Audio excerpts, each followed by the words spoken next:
of the series. The title of this episode was Free Will is Never Free. You know the executive producer 50 Cent, the writer, executive producer Courtney A. Kemp. Y'all know who she is. Bad girl. Y'all know who it is. She's the writer. She's the creator. She's running it. And she hits it on the nail every time with the titles when it comes to her series. And this right here, starting out with Counselor Tate and him going through the loss of the election and him sitting around moping and his brother telling him get off the couch and go do what you need to do, bro. Get it done. So of course he go to Steve, who he asks, hey, can you help me get this district? And he like, yo, you ain't gonna get no dirt on this man. If you get dirt on this man, then bring it back and we'll take care. We'll go from there. But I can't make you no promises. You come to my house, I'm trying to spend time with my kids. This how we moving. Of course, Tate, like he's slimy. He gonna move whatever you need to move to get whatever you need to get done. Tariq, on the other hand, he is paranoid.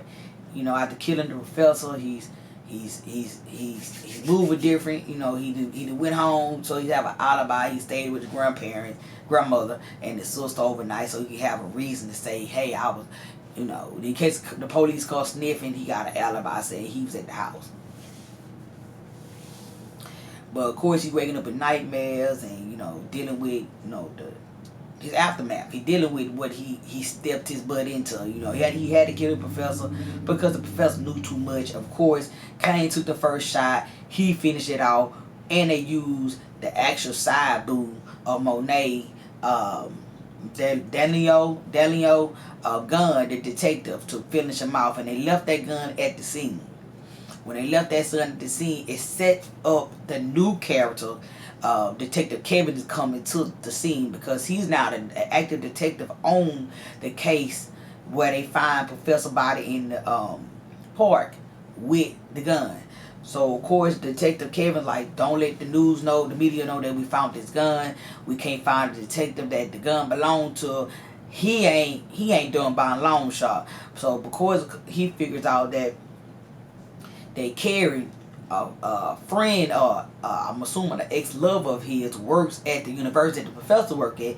He asks her to meet him somewhere where he leads her to believe that they are going to do more than just, she don't know what's going on. So of course Carrie meet up with him, where she later discovers that he just don't want to meet up with me for personal pleasure. He wants to meet up with me to identify the professor's body. He corners her into identifying the body, where he finally decides to say, hey, I need for you to give me all the list of the names that you were questioning concerning the actual gang member that got killed at the school. So of course she obliged to it, but she also go over, call Zeke over to her house, where she's, of course they have sex, and she's telling him like, hey, do your auntie have something to do with it? He like, nah, man, that ain't how my auntie move. But of course, in the back of his head, he like, I need to check this, because she's still asking me questions on what's going on. I just want to play basketball. I just want to, be your shorty and play basketball. But of course, he goes and, talk to Monet. Monet comes talk to him at the basketball court, and of course he hearing her with the she's still asking, yo, auntie, why you stepping at her like that, man? Be cool. And she like, yo, I need you to get your head in the game. I need you to get into the drafts. So on to Monet. Monet she's also paranoid, dealing with the aftermath of her situation of being last season of being to her he betrayed the family, so she had to dismiss him. He was being very disrespectful to the mother of the house, so she had to get rid of him. So the only person she had to depend on is Diana, who she really did depend on. You know what I'm saying? So now she's teaching her the game of picking up the weight, how to move the weight around. The cops pull up on Diana in the car, and she's paranoid, like, man, oh my God, baby, help on my daughter. So of course when she get in the car, she's like, Ma, I did what you told me. Say less, flirt a lot. Get the car and make him think he can get some. Her mom like, I'm proud of you. But that moment of relationship, it has been tarnished with her, like, don't celebrate too much, she never had to do this with her daughter. So now she's walking around paranoid, like I say, you know, waking up, grabbing the gun, loading it up, you know, putting it out on his own kid, because she don't know where the, you know, where the next bullet gonna come from. Other than that, you know, Tariq, you know, he calling Davis as well, asking Davis to, you know, find my mom. I need to talk to her. You know, Davis and Cooper over there, they teamed up. You know, he's doing interviews, and Cooper like, what you need me for? You know, he like, you know, this is McClain and associates, and you the associate player. You know, you got to come on, learn first before you know be that, you know, McClain and Cooper. You got to learn first. I just can't just put you out there. So he's teaching him the game of the rope, how to, you know, move and make your money and make this bread.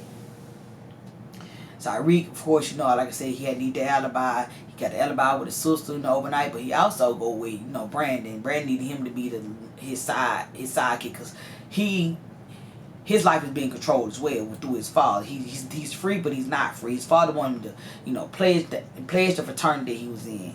His father wanted him to be do the major he wanted him to be. He wanted him to, you know, mingle with the people. He wanted the legacy. He wanted him to build that legacy like he has.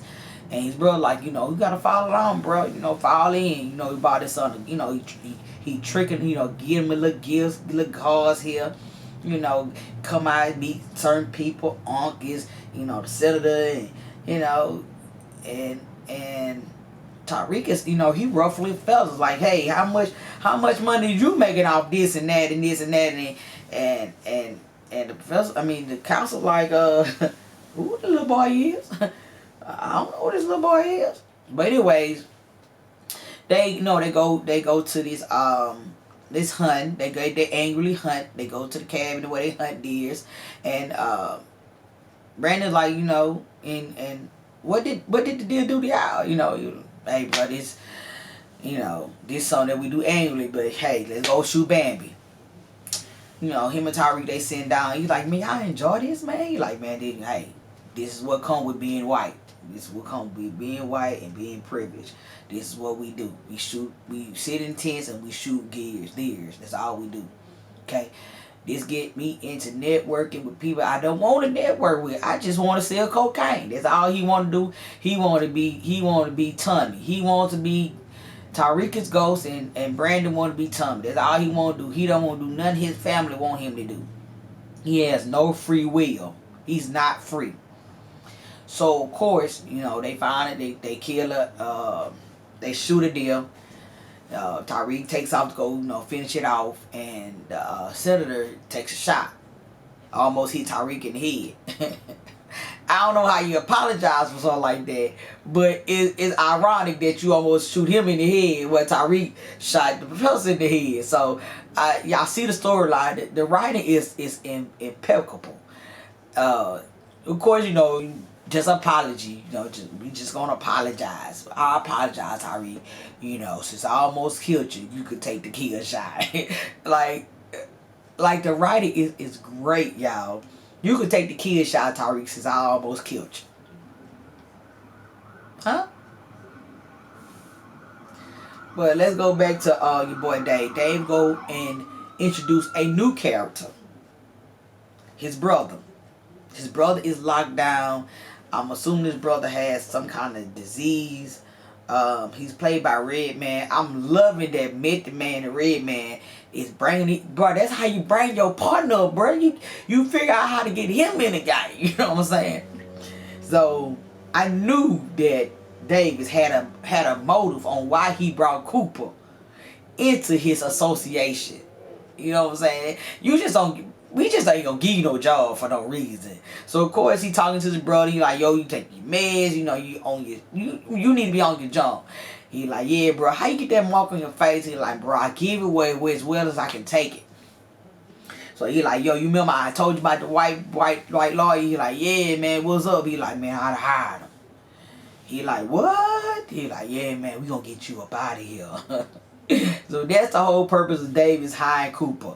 He need Cooper network and people that he know to pull some strings to get his brother out of jail. So I want to know how they gonna work out for them two over there. Okay, Kane is doing his own thing. He done found another district to connect, somebody to get him some weight. Now he and his boy are trying to make the dude prove to them that he ain't no narc. So of course they walking in the back alley, and of course they take out two goons that was on affiliated with another gang that Kane didn't mess with, which proved to them that he was not a narc. Okay, so long story short, Kane meets up with my boy Mecca, and they they talking about his dad. He like, hey, my dad, his name Lorenzo. That's my pops. He like, yeah, I heard that name. He was like, where he at? He like, man, you don't know my pop's in. He inside right now. So of course he like, yeah, I'd heard him, but I don't know who he is. Which don't sit well with me. How you not know who he is, but you heard of him? So that don't sit well with me. So I meet him at this location where, you got planes and all that, and he telling him, hey, you gotta prove who you are to me since I proved who I am to you. So of course, he take the guy that the third part of the drive-by, he takes him out. Then he cuts to a scene of him coming back from cleaning himself up, and he finds a plane with all this coke on it. And he goes to investigate what's in there, and Mecca walks up on him like, yo, why should I drop you right now? He like, man, I just proved to you who I am, man. I just killed somebody. What else you want me to do? He like, look, I need you to let me show you what I can do. So what did he do? He runs back to his mom, and his mom turned her back on him, cause he's trying to show her like, yo, mom, I got this weight, man. I got us another connect, man. We got it, but of course, with his past history of him being disrespectful to Monet, is like, I can't rock with you no more. Then with him and Tariq, he's paranoid as well with Tariq because everybody got a whiff of the professor being dead. It finally came out that the professor's dead. And of course he tell Tariq to meet up with him and Kane. They meet up, he like, yo, this better not blow back on us, man. He like, man, I'm telling you, we good. The gun that they find is the detective. His body gone. The gun ain't got our fingerprints on it, hopefully. But it's the detective gun, so they're gonna say the detective put a bullet in it. He like, we gotta hope so. Of course, Monet get a whiff of it. She text your boy, hey, I need to talk to you. Come over for dinner. Come over to dinner mean that we need to talk. So of course, Tariq go over to the house. They chopping it up. She like, look, do you know anything about this? Do you know anything about this death? He like, man, nah. He lied like a motherfucker. Nah, I don't know nothing about this right here. I swear. She like, you sure? He like, man, I swear I don't know nothing about this. So she like, alright, I'm gonna trust you. I don't need my person that's slanging my weight to have no heat on him at the school. So of course she load him up. They leave. Him and Brandon come pick him up, and he like, Brandon, he like, man, what all these bags are? He like, man, you want to see? He show him. He like, hey, you got a new car. They ain't gonna pull no white boy over. He like, they only pull us over for speed. He like, exactly. You got white privilege at its best, and we gonna take advantage of every right privilege that you have. So Drew and Diana, they talking or whatever, and Drew was like, no, Diana was like, do you really believe Tariq when he say he don't know what happened to the professor? And Drew like, hell nah. They know Tariq. They know Tariq better than their mama know Tariq. So they like, nah. But let's talk about what mama decided that we gonna do first. Because mama tripping. I do not want to be doing this for the rest of my life. She was planning out their future for them. She told them at the table, that she gonna be Zeke manager. He gonna be with Zeke every time Zeke goes somewhere, and she gonna keep the groupies off of Zeke. She said she get them 3 years and they out the game. Zeke is they ticket out the game of Drew selling drugs. She done went to Zeke and told Zeke, look, I need you to get your head in the game. I need you to stop worrying about what's going on with Professor Carey, that little thought, And they need you to get your head in the game. He like, man, mama, auntie, I need you to stop